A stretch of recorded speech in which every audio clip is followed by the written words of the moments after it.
You spring for the physical media, and what special features am I really getting here? Oh, hello! Newman the Film Rad here, doing a little market research at Movies for Days HQ. Didn't hear you come in. I'm also enjoying a little takeout. Gotta eat while you work. And always be prepared to take whatever life offers you in stride.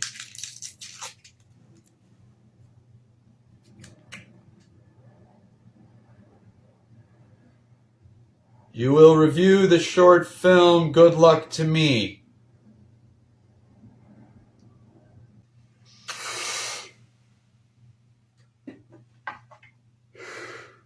Good Luck to Me, the 2025 10-minute film from Elysium Films, directed by Maya Ahmed, written by Heather Bayles and Timothy J. Cox, also starring Heather Bayles and Timothy J. Cox, with cinematography by Thomas Angeletti. This is a film about a married couple who have just gotten divorced, and we see how they handle the first 12 hours or so after the proceedings through a series of short vignettes. One in which they are drinking coffee, the next they are having wine and dinner, the next whiskey at the bar. As their drinks become a bit more heavy, their feelings and honesty about their relationship and what they see for themselves going forward also becomes a bit more heavy.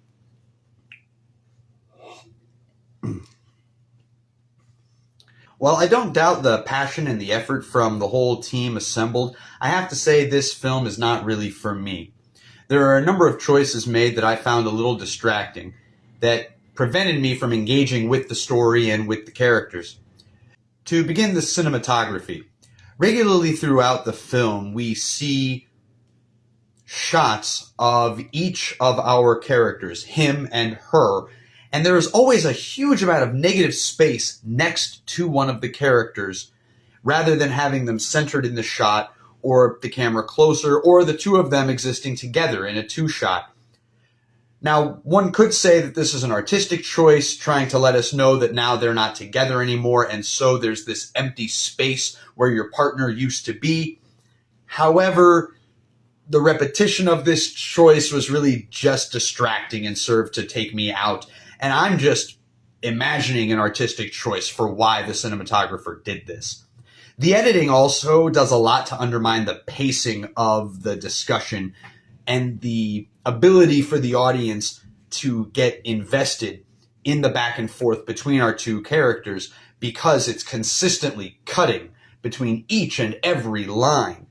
Also, the pacing from the actors leaves these big spaces in between every line. Now, you could say that this is because the two characters are feeling sad, they're feeling tired, broken down from this whole ordeal and experience. However, when the pauses happen so consistently, so regularly, it makes it difficult to become invested, because the pauses don't really feel like they're filled with anything substantial.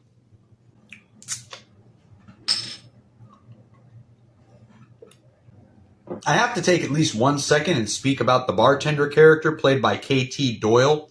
This is a character that for me is incredibly overwritten, has way more lines than are necessary for the function of what the character is there to do, and also, in my opinion, the actor chosen for this role is far too young to be playing the role as written. Either there needed to be an adjustment in the script, or a different actor needed to be sought out. This was really a case of not only being an overwritten character, but I think a miscast character.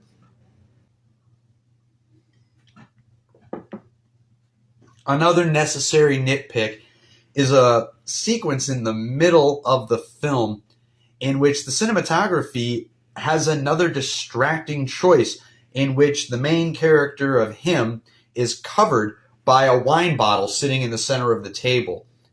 I'm not sure if this was a choice, if it was an oversight, or perhaps the folks in question said to themselves, oh, this doesn't happen enough that it's a distraction. I found it very distracting. And it's another little thing that kind of took me out of being able to really get with this film. I will say I really appreciated that at the end when the him character breaks down crying, the choice is made that the her character does not comfort him, but they both just kind of sit there with that.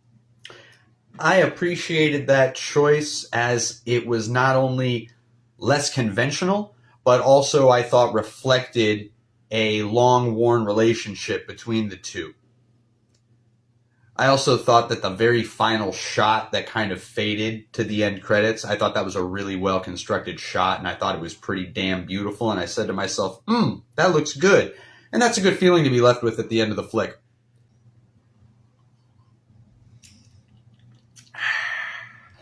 All in all, Good Luck to Me is a film that I had a very difficult time getting engaged with. The questionable choices in cinematography, as well as the pacing from both the director and the actors, really made it difficult for me to get invested in the ways that I'm sure I was supposed to. This is a prolific group of filmmakers. They've made a lot of shorts. They've made a lot of flicks. They got stuff out in festivals. I've got their socials right here for you to check out because you damn well should. Just because this one wasn't for me doesn't mean that another one isn't going to be for you. All in all, I must admit, in my humble opinion, the bowl is totally cashed.